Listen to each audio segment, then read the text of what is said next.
هلو بنات، كيف حالكم؟ إن شاء الله تكونوا بخير. أهلا وسهلا فيكم بفيديو جديد.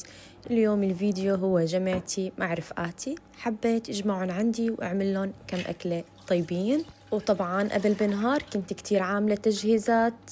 هذا التمر هندي قبل بنهار كنت عاصرته مشان حراب إصبعه، كنت سالقة العدس. أول شي حطيت تمر هندي بالطنجرة مشان يسخن عندي ويغلي كتير منيح. وهون كان عندي الفواكه كمان قبل بنهار نازلة على السوق متسوقة، جايبة تشكيلة كبيرة من الفواكه. هون كنت عم حطهم بالجاط لأغسلهم. ومثل ما موضح بالفيديو كمان، إذا شايفين العجين، أنا كمان قبل بنهار عاجنة العجين للحراب إصبعه ومقطعته وحطيت له كتير كتير طحين مشان ما يلزقوا على بعض، وحطيتهم بصينية وغطيتهم بالبشكير. وهلأ هون كنت عم جهز الفواكه، جبت الفراولة، العنب، البروبري، التوت البري مشان أعمل هيك جاط متنوع. وغسلت يلي بده غسيل في هذا التوت البري، ما بينغسل أبدا. وبلشت من الصبح، فقت كتير بكير تجهيزات مشان ما يجوا لعندي رفقاتي وكون لساتني بالمطبخ ومشغولة. هون عندي غلت تمر هندي، استخدمت نص باكيت تمر هندي. وهون كاسة عدس كنت سالقتها قبل بنهار نص استواء، كمان ضفتها على التمر هندي وتركتهم على نار وسط. وهذا الجاط اللي بدي أعمل فيه الفواكه، جاط خشبي بيعطي ديكور كتير حلو. بحط له هذا الورق النايلو مشان ما يصبغ على الخشب أي شيء. وجايبة بسكوت ونوتيلا، كم شغلة بيعطوا شكل حلو كتير لجاط الخشب. وقطعت هدول بهذا الشكل، بس للأسف أنا وعم صور لكم الفيديو طريقة التطبيق فصلت الكاميرا وما كنت منتبهة. لهيك إن شاء الله بالفيديوهات القادمة رح أعمل لكم فيديو خاص بتطبيق الجاط. شايفين شلون حطيت الكيوي، العنب، وهذا الجاط خلصته. شايفين ما شاء الله طلع منظره غير شكل، بس أنا وعم صور لكم التفاصيل فصلت الكاميرا. حطيت العنب، الفراولة، الأناناس، المانجا، النوتيلا، كل شي متوفر عندي حطيته. وهي نظبطها هيك، شايفين ما أحلى هالمنظر ما شاء الله. وبعد ما خلصت من جاط الفواكه حطيته جوا بغرفة القعدة. وهون بلشت سقط العجين بالتدريج وحرك، سقط وحرك لحتى ما يلزقوا عنا. هلأ في عالم كثير بتستخدم المعكرونة، بس هو أصولها بالعجين. وهون عندي شرائح بصل كمان قبل بنهار مقطعتهم، حطيت كمان حبة بصل صغيرة مقطعة شرائح. رح أتركهم على نار وسط يغلوا، بس بروحوا بيجي وبحركهم. هون صار وقت جهز حالي لأن قربوا يوصلوا رفقاتي.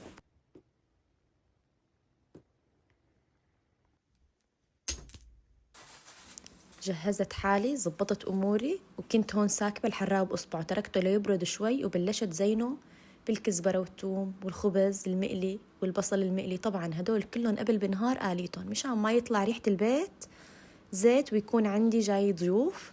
لا، قليتهم قبل بنهار وفرفضت الرمان وحطيتهم بكياس، وتاني نهار مثل ما نكون شايفين بس عم زين. طبعا نسيت خبركم انه حضفت بهارات للحراب إصبعه، الفلفل الأسود والملح، وضفت لهم كمان الكزبرة مع الثوم المقليين بزيت الزيتون، وتركتهم يغلوا شوي بعدين سكبتهم ليبردوا.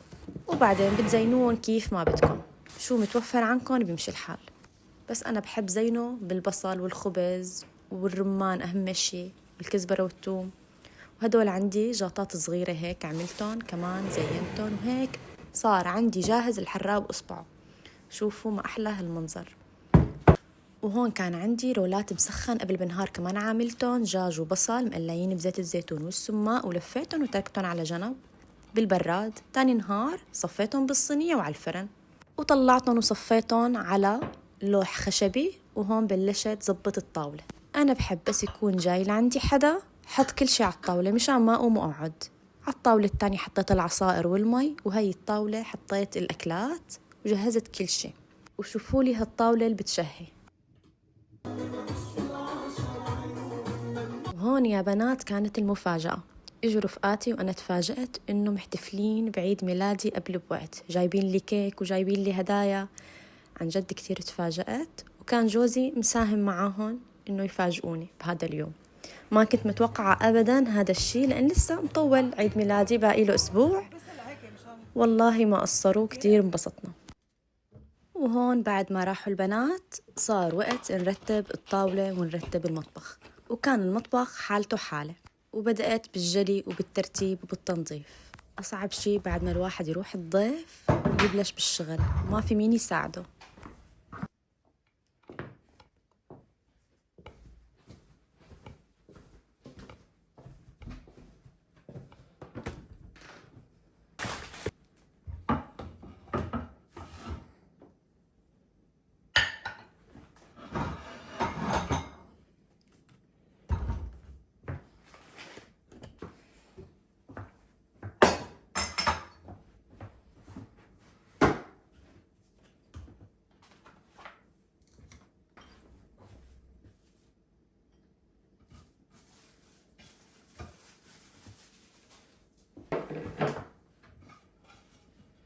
ورتبت الجلي بالجلاية.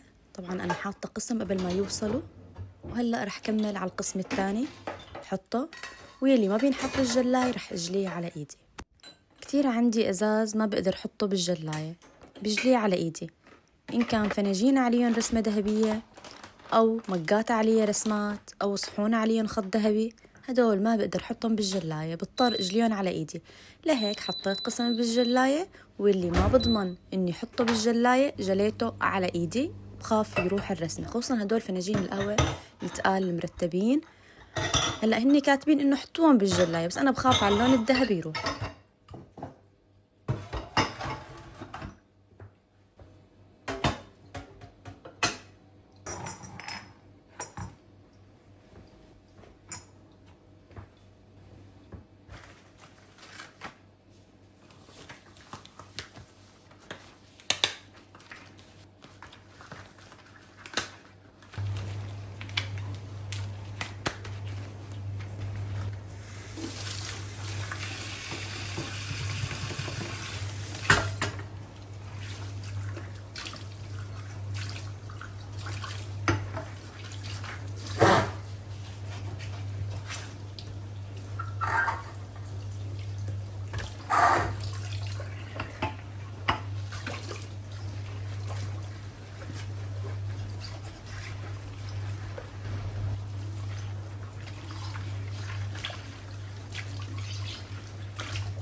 وهيك خلصت الجلي ومسحت الصواني ورجعت كل شي لمكانه.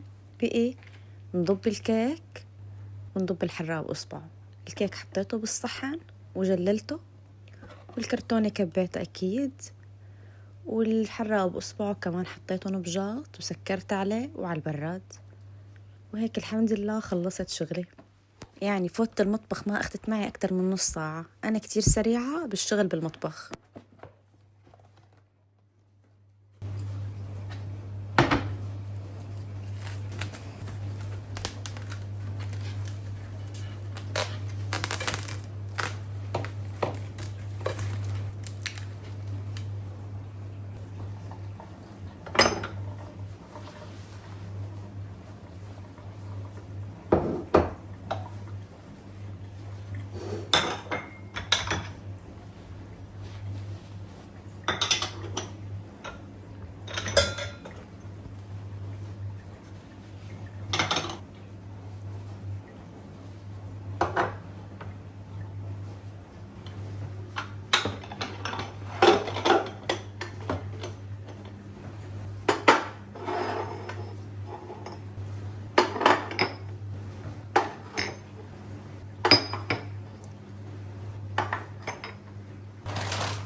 وهيك خلصت المطبخ كله الحمد لله، ما في أحلى من النظافة.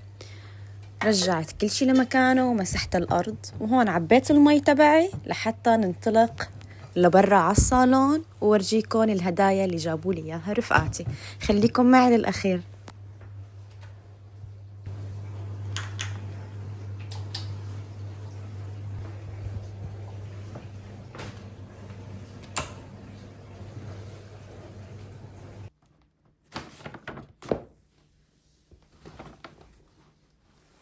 هاي رفيقتي جابت لي اياها، شايفين ما احلاها؟ مخمل، لون مو مخمل، فرو لون بني. وهي الشال، الربطة بتنحط على الرقبة، بتجنن كتير كتير حلو. انا عجبتني بصراحة، من زمان عرفت وجابت لي اياها. وجابت لي كمان هدول الماسكات لاني انا كتير بحبهم. ورفيقتي الثانية جابت لي هاي الماركة كتير بحبها ومنتجاتها كتير حلوة. فيها شاور جيل، بارفان للشعر، زيت للجسم، كريم مرطب، عندي السكراب. وهي المجموعة هيك اكتمل عندي المجموعة. بجننوا عن جد، تسلموا ايديا. وهي رفيقتي كمان وحدة ثالثة جايبتلي هذا البلاك الحلو، فراشات عليه ازرق لولو، بجنن كتير كتير حلوة، فضي. ورفيقتي الرابعة كمان جابت لي هالبيجامة القطنية اللي كتير حلوة، انا كتير بحبهم هدول، قطنيات مريحين، كتير حبيتها، يسلم ايديها. وهذا البنطلون عن جد يسلم ايديهم، تغلبوا وما قصروا. وهيك وصلنا لنهاية فيديو اليوم. وإذا عجبكم لا تنسوني من اللايك والاشتراك وتفعلوا زر الجرس، وبشوفكم إن شاء الله بالفيديو القادم.